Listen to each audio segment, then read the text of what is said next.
নানা আলোচনা সমালোচনা। বিপিএল এর 12তম আসর মাঝপথে বন্ধ হওয়ারও শঙ্কা জেঁকে বসেছিল একাধিকবার। তবে সবকিছু পেরিয়ে এখন শেষের অপেক্ষায় বাংলাদেশ প্রিমিয়ার লিগ। সামনে বাকি এখন নকআউট উন্মাদনা, প্লে অফের মহারণ। 6 দল থেকে এখন ফাইনালের দৌড়ে টিকে আছে রাজশাহী, রংপুর, চট্টগ্রাম আর সিলেট। টেবিলের শীর্ষে থাকা রাজশাহী কোয়ালিফায়ার খেলবে চট্টগ্রামের বিপক্ষে। শেষ দিকে জিমি নিশামকে ভিড়িয়ে এখন তারা আসরের অন্যতম শক্তিশালী। শুরুতে চুক্তি কম ম্যাচের হলেও এখন রাজশাহীর ভালোবাসায় ফাইনাল পর্যন্ত থেকে যেতে রাজি হয়েছেন কিউই ক্রিকেটার। বাড়তি উন্মাদনা যোগ করতে পারে কেন উইলিয়ামসনের আগমন। তার সঙ্গে যোগাযোগ করছেন জিমি নিশাম। নিউজিল্যান্ডের সাবেক ক্যাপ্টেনের আপডেটটা তাই নিশামের কাছেই জানতে চাওয়া।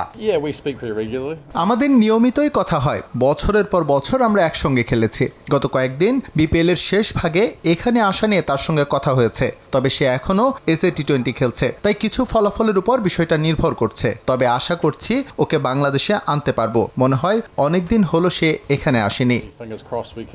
গেল বছরও ফরচুন বরিশালের হয়ে বিপিএল এ এক ম্যাচ খেলতে এসেছিলেন জিমি নিশাম। তবে ম্যাচ না খেলেই করেছেন শিরোপা উদযাপন। রাজশাহীতেও সময়টা কাটছে বেশ, দল নিয়েও বেশ আত্মবিশ্বাসী নিশাম। হ্যাঁ, গত বছর ট্রফি জিতেছিলাম, তবে বরিশালের শিরোপা জয়ে আমার খুব একটা অবদান নেই। এবার নতুন অভিজ্ঞতা, দায়িত্বটাও অনেক বেশি। যে কোনো ফ্র্যাঞ্চাইজ টুর্নামেন্টে এলেই লক্ষ্য থাকে ট্রফি জয় করা। টপ 2 প্লে অফে থাকায় আমাদের ফাইনাল খেলার সম্ভাবনা বেশি। দলটাও বেশ ভালো, সবাই আত্মবিশ্বাসী। এখন মোমেন্টাম ধরে রাখতে হবে। তবে প্রতিপক্ষ চট্টগ্রাম রয়্যাল শিবিরে খুব একটা হাকডাক নেই, নতুন করে আনছে না বড় কোনো বিদেশি তারকাকে। টানা ম্যাচ খেলার ক্লান্তিতে এদিন আনুষ্ঠানিক অনুশীলনও করেনি দলটা। হোটেলে বসেই রাজশাহীকে আটকানোর পরিকল্পনা আঁটছেন বাশার, বাবুল, শেখ মেহেদিরা। শরীফুল তানবীরের সঙ্গে বিদেশি মোহাম্মদ হারিস, আমির জামিলদের নিয়েই শিরোপার স্বপ্নে বুধ চট্টলার দলটা। তামিম হোসেন, সময় সংবাদ, ঢাকা।